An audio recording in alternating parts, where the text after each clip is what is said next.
Hello and welcome back. Today it's story time. Did you guess what the story was going to be today?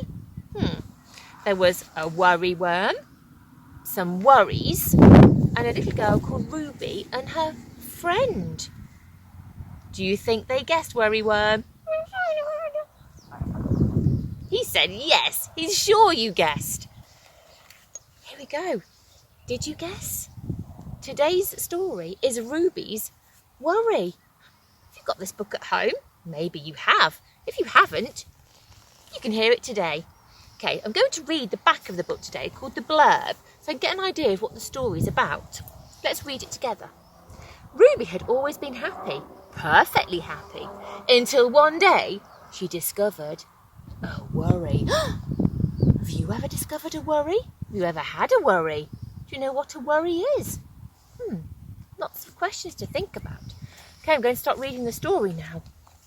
Oh, worry worm, you're right. The book's upside down. It's very important we know which way to hold the book up when we're reading. There we go. I'm going to start at the title page, Ruby's Worry by Tom Percival. He's the author. He wrote it. And there's Ruby, and she is looking, slightly worried. Let's turn the page until we get to the first page of the story.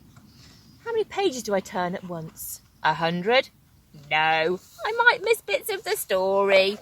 Here we go. Oh. And here we have inside title page. There's Ruby. Looks like she's having an ice cream. Turning the pages. Aha, we're at the first page. I'm going to start on the left-hand side with the first word. Are you ready? Ruby loved being Ruby. There she is. She loved to swing up high. She's so high. Look at that pointy fence. I hope she's not too close to it. Turn the page. And she loved to explore wild, faraway places. Oh, it looks like Dandelion. Sometimes she even went all the way to the very bottom of the garden. Ruby was perfectly happy until one day. Dun, dun, dun. Those 3 dots, ellipsis, means something's going to happen. Something more is coming. She discovered a worry. It wasn't a very big worry. Can you see the worry? Oh, they're looking at each other. I wonder what they're thinking. Let's turn the page. In fact, it was so small that at first Ruby hardly noticed it. But then the worry started to grow. Each day it got a bit bigger. Oh dear, it's bigger than Ruby now. And it just wouldn't leave her alone. It was there at breakfast staring at her over the cereal box. And it was still there at night when she cleaned her teeth. The funny thing was that no one else could see Ruby's worry, not even the teacher. So Ruby pretended that she couldn't see it either. Is that helping? Is it going away? Is it getting smaller? Do you think? How do you think she's feeling? You ever felt like that? She tried to carry on as if everything was normal, but it just wasn't. The worry was always there, stopping her from doing the things that she loved. Oh dear, worry worm. Worry worm is worried too now. Let's turn the page. Oh dear, sticky fingers. Ruby wondered if the worry would ever go away. What if it didn't? What if it stayed with her forever?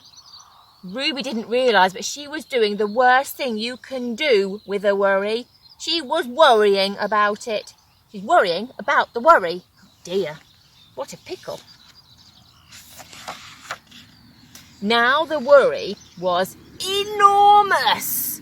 Do you see how I changed my voice then? Because that writing here is written in bold. It means I changed my voice.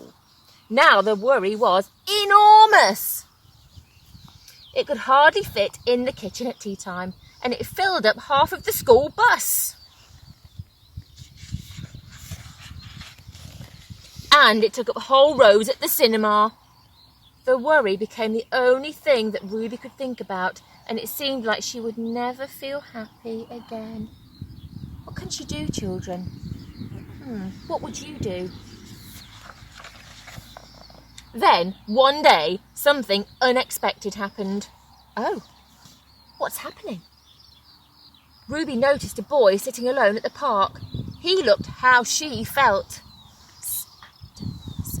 Sad. Look. And then she noticed something else, something hovering next to him. Could it be? What do you think it is, children? That's right, it's a worry. He has a worry too. Oh, and it was a worry. Ruby realised that she wasn't the only person with a worry after all. Other people have them too. She asked the boy what was on his mind, and as he told her, the strangest thing happened. What's happening, children? What's happening to the worry now she has shared it with this boy? It's beginning to shrink.